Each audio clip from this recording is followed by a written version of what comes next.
তো hey guys, good morning and welcome back to my channel. কেমন আছো তোমরা সবাই? আশা করি তোমরা সবাই ভালো আছো, সুস্থ আছো। আমরা কিন্তু ভালো আছি আর সুস্থ আছি। আর আমি ফাল্গুনি চলে এসেছি আমার একটা নতুন ভিডিওর সাথে। আর আজ হলো শুক্রবার, আর এখন বাজে ওই সকাল 7টা। আর এই 7টা থেকেই কিন্তু আমি আমার ভিডিওটা স্টার্ট করে দিলাম। আজ না ঘুম থেকে উঠতে একটু দেরি হয়ে গেছে, কারণ কাল রাতে একটু লেট ঘুমিয়েছিলাম আর বাবাও অনেকটা লেট ঘুমিয়েছিল, আবার ভোরবেলা উঠে গেছিলো, উঠে দেন ঘুমিয়েছিল বলে উঠতেও একটু লেট হয়ে গেছে আর কি। আর এদিকে সকালে উঠে যে কাজগুলো থাকে, আমি কিন্তু সকালে উঠে আগে বাবাই ঘুমাচ্ছে, রাজেশ উঠে গেছে, তো ভাবলাম সবাই জানো বাবাই ঘুমিয়ে থাকার সময় আমি ভাবি যতটা কাজ আমি গুছিয়ে নিতে পারি আর কি। তো ওই জন্য ঘুম থেকে উঠে আগে চলে এসেছে কিচেনে।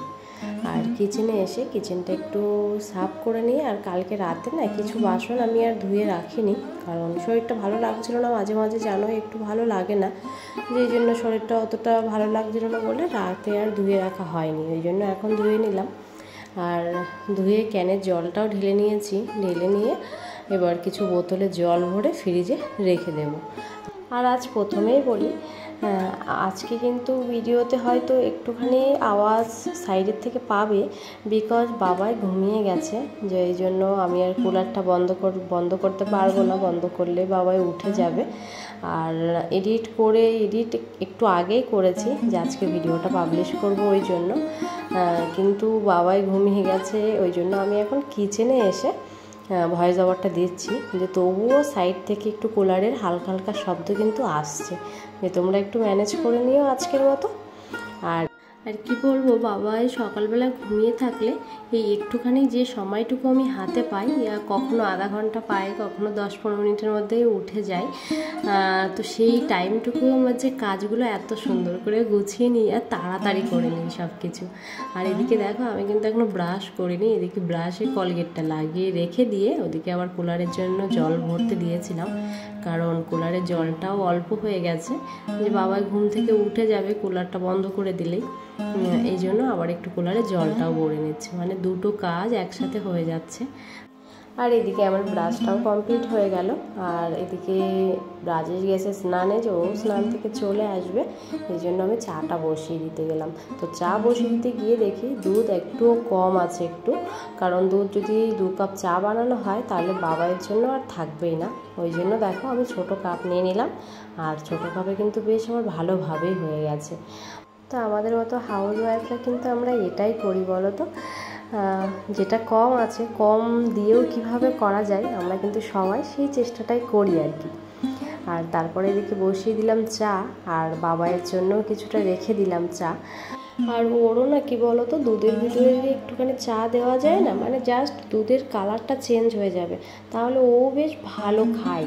যেই জন্য বাচ্চারা যে কী বোঝে সেটা বুঝি না, বাট একটুখানি যদি মিষ্টিও নাও থাকে তবু একটু হালকা চায়ের মতো কালার আসলে তো আবার ভালোই খাই।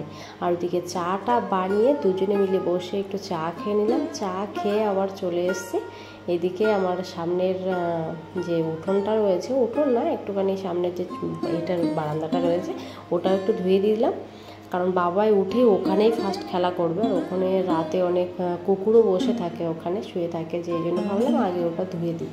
আর যতক্ষণ এই কাজগুলো করছিলাম ততক্ষণে কিন্তু আমি বাসনটা একদম সবার ফার্স্টে মেজে ধুয়ে রেখে দিয়েছিলাম, সেটাও আমার জলগুলো ঝরে গেছে।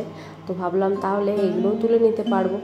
আর এগুলো তুলে নিয়ে তারপরেই কিন্তু ওদিকে আমার ভাতটাও আমি বসিয়ে দিয়েছি। আর এদিকে বাবাই কিন্তু এখনও ঘুমাচ্ছে। আর সকালবেলা একটু ঠান্ডা ঠান্ডা লাগে না, কারণ রাতে তো ভীষণ পরিমাণে গরম থাকে, আর সকালের ওয়েদারটাও ঠান্ডা হয়ে যায়, আর তাতে কুলার চলছে, ওয়েদারটা আরও ঠান্ডা, এই জন্য না ও ঠান্ডায় বেশ ঘুমাচ্ছে। আর এই যে সিংয়ের ভিতরে যে কালো কালো দাগগুলো দেখছো না, এই দাগগুলো কিন্তু ওই অ্যাসিডের দাগ। একসময় পরিষ্কার হচ্ছিল না, তখন আমি এই বাড়িতেই ছিলাম, চলে এসেছিলাম। আগে যে আমরা অন্য বাড়িতে ভাড়া থাকতাম, তারপরে তো এই বাড়িতে এসেছি, বাট তখন এই বাড়িতে চলে এসেছিলাম, যে আমাদের এই বাড়ির দিদিভাইটা পরিষ্কার হচ্ছিল না বলে ওই সিংয়ের ভিতরে অ্যাসিড দিয়েছিল। আর অ্যাসিড দেওয়ার পরেই দেখি এরকমভাবে সিংয়ে দাগ হয়ে গেছে, যে ওগুলো না আর উঠতেই চায় না, যতই পরিষ্কার করি না কেন, বাট ওগুলো না আর ওঠে না। আর এদিকে কিন্তু ভাত বসিয়ে দিয়েছি। আর আজকে সেভাবে কিছু বানাবো না বলতে কাল রাতে না ডাল বানিয়েছিলাম, টক ডাল বানিয়েছিলাম, কিন্তু হঠাৎ করেই আমার সব যখন বানানো হয়ে গেছে তখন রাজেশ ফোন করেছিল যে খাওয়ার নেমন্তন্ন আছে। তো ওই জন্য আমারও নেমন্তন্ন ছিল, ওরও ছিল, আর খাবারটাও বেঁচে গেছিলো। তো সকালবেলা উঠে ভাবছি যে এইভাবে একদম রাতেই তো বানিয়েছি, খেলাম না কিছু না, ফ্রিজে রেখে দিয়েছিলাম। তো ভাবছি তাহলে আজকে ওই ডালটা দিয়েই খাওয়া হবে। তো ওদিকে ডালটাও একটু গরম করে নেব, আর ভাতটা কিন্তু এখন আমার হচ্ছে। আর এক সাইডে বাবাইয়ের জন্য ডিম সিদ্ধটা বসিয়ে দিয়ে আমি কিন্তু চলে এসেছি একটু ঘরে। আর বাবা এখনও ঘুমাচ্ছে দেখলে, আর আমি এদিকে বসে গেছি একটু কুলারের সামনে। মানে ভীষণ পরিমাণে কষ্ট হয়ে গেছে, আর কিচেনে তো দাঁড়ানোও যায় না, সকালবেলা যে এত পরিমাণে গরম আর কি। আর এদিকে এক বোতল জল নিয়ে একটু বসে বসে খেয়েছি, মনে হচ্ছে যেন ও শান্তি পেয়ে গেছি। আর তারপরে যতক্ষণে বাবাই ঘুমাচ্ছে ওদিকে আমার ভাতটা হচ্ছে, ততক্ষণে ভাবলাম আমার রুমটা একটুখানি পরিষ্কার করে নিই। কারণ এটা রোজই জানো তো, মানে রোজই পরিষ্কার করে মুছে দিই, তবু না কীভাবে যে ধুলো জমে যায় আমি বুঝতেই পারি না। যে ঘরের ভিতরে রোডের সাইডে বাড়ি হলে সে ব্যাপারটা আলাদা, বাট এরকম ভিতরে আর এরকম ঘরের মধ্যে রোজ যে কীভাবে ধুলো জমে যায় বুঝতে পারি না। তো এই জন্য ভাবলাম যে বাবা যতক্ষণ এখনও ঘুমাচ্ছে কী করব, এই টাইমটুকু লস না করে আমি আমার জিনিসগুলো পরিষ্কার করে নিই। তো এগুলো দেখো সব কিছু ধীরে ধীরে পরিষ্কার করে দিলাম।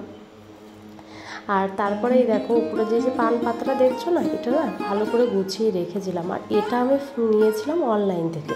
তো অনলাইন থেকে দুটো চেন নিয়েছিলাম এই পান পাতার, বাট আমি রান্নাঘরের যে জানলাটা আছে সামনে, ওই জানলাটায় দিয়ে রেখেছিলাম। বাট ওটা এখন খুলে দিচ্ছি, না খুললে না ভীষণ তেল জমে যাচ্ছে রান্নাঘরের ভিতরে, মশলা সব চিপচিপ করছে। এই জন্য ওটা এখন খুলে দিই বলে আগের বার মানে কালী পুজোর সময় আমি ঘরে ডেকোরেশন করেছিলাম এই পাতাটা দিয়ে। বাট এখন ভাবলাম পাতাটা তুলে রাখি, ওখান থেকে ওই টেপগুলোও না সব ধীরে ধীরে একটা একটা করে উঠে যাচ্ছে, আর ওই কুলারের হাওয়া আসে আর সেই সাথে সাথে উঠে যায়। ওই জন্য ওটাও গুছিয়ে রেখে দিয়েছি, যে যখন আবার কালী পুজো আসবে এবার আসলে তখন ওটা আবার একটু ডেকোরেশন করে নেব, ওই জন্য ওটা খুলে রেখে দিয়েছি। আর 2-3 দিন আগে ওটা ধুয়েছিলাম, যে এই জন্য ভাবলাম আর মানে ধোবও না, এইভাবেই রেখে দিই আর কি ধোয়া জিনিস। আর এই যে ঘরটা দেখছো না, এই ঘরটা আমি আগের বার মানে বিয়ের পর এসে যে ভাড়া বাড়িতে থাকতাম, ওই বাড়িতে একসময় একবার লক্ষ্মী পুজো করেছিলাম। তো লক্ষ্মী পুজো করার সময় রাজেশ বাজারে গেছিলো, বলেছিলাম একটা লক্ষ্মীর ঘট নিয়ে আসতে, বাট এখানে তো সেইভাবে ছোট ঘট পাওয়া যায় না, ওই জন্য এই বড় ঘরটাই নিয়ে এসেছিলো। আর এই বড় ঘরটা নাকি এখানে বিয়ের সময় লাগে, যে কেউ আমার ঘরে এলে বলে কি এটা কি তোমার বিয়ের ঘট? তো আমি বলছি না না। আর এদিকে দেখো ওদিকে সমস্ত কিছু গুছিয়ে কমপ্লিট করে চলে এসেছি। আমার ভাত কিন্তু এখনও হয়নি, ভাত এখনও হচ্ছে। আর এদিকে কড়াইটা বসিয়ে দিয়েছি। আর চলো একটা নতুন রেসিপি তোমাদের সাথে শেয়ার করি। নতুন রেসিপি না, অ্যাকচুয়ালি হয়তো তোমরাও কারা কারা করো এটা অবশ্যই আমাকে বলো। এদিকে আমি দেখলেই পেঁয়াজ, লঙ্কা, রসুন কুচিয়ে নিয়েছি, কড়াইতে দিয়ে দিয়েছি তেল। আর তেলটা গরম হলে আমি পেঁয়াজ, রসুন ওগুলো সব দিয়ে দেবো কড়াইতে, দিয়ে না হালকা একটু লবণ হলুদ দিয়ে দেবো, দিয়ে একটু ভালো করে নাড়াচাড়া করে মানে পেঁয়াজগুলো একটু মানে ভাজা ভাজা হয়ে গেলে দেন আমি ওই যে বড়ি বাড়ির থেকে নিয়ে এসেছিলাম না, আমার বড়ি না একটুও খেতে ভালো লাগে না, বাট এই বড়ি ভাজাটা করলে বেশ ভালো খেতে লাগে। আর এদিকে কথা বলতে বলতে কিন্তু আমার ভাতটা কমপ্লিট হয়ে গেছে, আমি ডালটাও বসিয়ে দিয়েছি। আর আমার মা না বাড়িতে এটা বেশ ভালো বানাতো, মায়ের কাছ থেকে শিখেছি এটা আমি, যে ওই বড়ি ভাজা করতো, সেটা আলু ভাতে দিয়েও মাখাতো, খেতে ভালো লাগতো। আবার শুধু এমনি ভাত দিয়ে নাড়াচাড়া করে খেতাম, ওটাও বেশ ভালো লাগতো। তো ভাবলাম না কিছুই খেতে ভালো লাগছে না, তো ভাবলাম তাহলে একটু বড়ি ভাজা করে নিই, এটা দিয়ে না মানে খাওয়া যাবে আর কি। তো আর আলু সিদ্ধ করব, যে আলু সিদ্ধ দিয়ে মাখলেও বেশ ভালো লাগবে, দেখেছি ওটা রাজেশও বেশ ভালো খায়। আর তারপরে এটা নামিয়ে কালকে গেছিলাম উমাদের ওই জমির থেকে শাক তুলে এনেছিলাম, আর ওই ফুলেশ্বরী যে শাকগুলো বলে ওই শাকগুলো তুলে নিয়ে এসেছিলাম, যে সেই শাকগুলো এখন ভাজা করলাম। আর এদিকে আলুটা সিদ্ধ করতে বসিয়ে দিয়েছি, ততক্ষণে কিন্তু আমার গ্যাস রান্নাঘরটা পুরো মানে সাফ করা কমপ্লিট হয়ে গেল। আর এখনও কিন্তু আজকে বাবা এখনও ওঠেইনি, মানে আমি ভাবছি ও আজকে কী সুন্দর ঘুমাচ্ছে, আর ওদিকে সমস্ত কাজ কমপ্লিট করেছি, এখন দেখি পাগলাটা উঠে গেছে। আর এদিকে দেখো সেই আলু আমার এখনও সিদ্ধ হচ্ছে, আর ও খেলা করছিল। আর ওই কুলারের সাইডেই না একদম ছোটোবেলার থেকে, মানে যখন বাবাইয়ের ওই 7 মাস বয়স চলছিল তখনই আমি রাজস্থানে চলে আসি। তো তখন থেকে বাবাই যখন হালকা হালকা দাঁড়াতে শিখেছে, হাঁটতে শিখেছে, তখন থেকে বাবাইয়ের খেলার জায়গা হচ্ছে ওই কুলারের ওই জানলার ওখানে। কারণ আমি তো দরজা বন্ধ করে রেখে দিই দুপুরবেলার টাইমটা, আর ও ওখান দিয়েই দেখে যে বারান্দা দিয়ে কে এলো কে গেল, সেটা দিয়ে দেখে, ওরও একটু ভালো লাগে আর কি। আর তারপরে দেখো এদিকে আমি মুছে নিচ্ছি যে ওকে আমার কোলে নিতে হবে। তো দেখো বলছে প্লিজ প্লিজ কোলে নাও। তো আমি বলছি আমার হয়ে গেছে বাবা, একটুখানি ওয়েট করো, তারপর আমি তোমাকে কোলে নিচ্ছি। আর এদিকে তোমাদের সাথে কথা বলতে কিন্তু আমাদের ঘরও মোছা হয়ে গেল, মানে এবার ঘরটা মুছে নিয়ে বাবাইয়ের ব্রেকফাস্টটা করিয়ে দেব, করিয়ে দিলে কিন্তু আমার কাজটা অনেকটা কমপ্লিট হয়ে যাবে। আর তার ভিতরে মাঝে কিন্তু আরও অনেকটা সময় বাবাইকে ফ্রেশ করিয়ে ওকে ব্রাশ করিয়ে পুরো রেডি করিয়ে দিয়েছি। আর এতক্ষণ ধরে যারা আমার ভিডিওটা দেখছো তারা প্লিজ একটু লাইক কমেন্ট করে দাও তো যে ভিডিওটা কেমন হয়েছে। আর অবশ্য বুঝতে পারছি আজকের আওয়াজটা একটুখানি অন্যরকম, সাইডের আওয়াজও আসছে, তো তোমরা একটু ম্যানেজ করে নিও। আর ভিডিওটা কেমন হয়েছে সেটা প্লিজ আমাকে কমেন্ট করো, তাহলে আমি বুঝতে পারবো যে নতুন নতুন ভিডিও বানাচ্ছি, তো যে ভিডিওটা কেমন হয়েছে বললে আমারও বেশ ভালোই লাগবে। আর আগের দিন কারা কারা কমেন্ট করেছে বলো তো?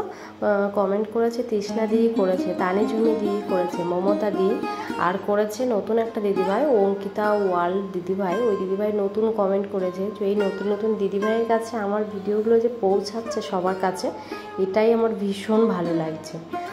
মানে মনে হচ্ছে এর থেকে বড় পাওয়া আর কিছু হয় না আর কি, সবার কাছে আমার ভিডিওগুলো পৌঁছাচ্ছে। তো আজকে না বাবাইকে ভাবছি কি একটু টাক করে দেব, মানে ওর ভীষণ পরিমাণে গরম লাগছে। আর ওর 1 বছর বয়সে করেছিলাম, টাক করে দিয়েছিলাম, আর এই 2 বছর কমপ্লিট হয়ে গেল। বার্থডের জন্যই ওয়েট করছিলাম, যে ওই জন্য বাবাইয়ের না আজকে চুলগুলো কেটে দিয়েছি। আর বাবাইয়ের মাথায়ও বেশ গুড়ি গুড়ি কী সব হয়েছে, মানে চুলকানি হয়েছে, গরম পড়ছে তো অতিরিক্ত। আর এদিকে দেখো খেলনাগুলো পাগলাটা কী করেছে। আর ঘর মুছেই কিন্তু আমি তাড়াতাড়ি চলে এসেছিলাম, কারণ ও অনেকক্ষণ থেকে ডাকছিল যে আমাকে আদর করবে, তার জন্য কোলে উঠবে। তো ওই জন্য তাড়াতাড়ি চলে এসে ওকে একটু আদর করে দিলাম, দিয়েই কিন্তু আমি আমার কাজগুলো করলাম আবার। তো এই দেখো আমার বাবাই সোনাটা নিউ লুক হয়ে গেছে, ও নিজেই ওর মাথায় হাত দিয়ে দিয়ে দেখছে ওর চুলগুলো কোথায় গেল। তো চলো ভিডিওটা আজকে এখানেই শেষ করব।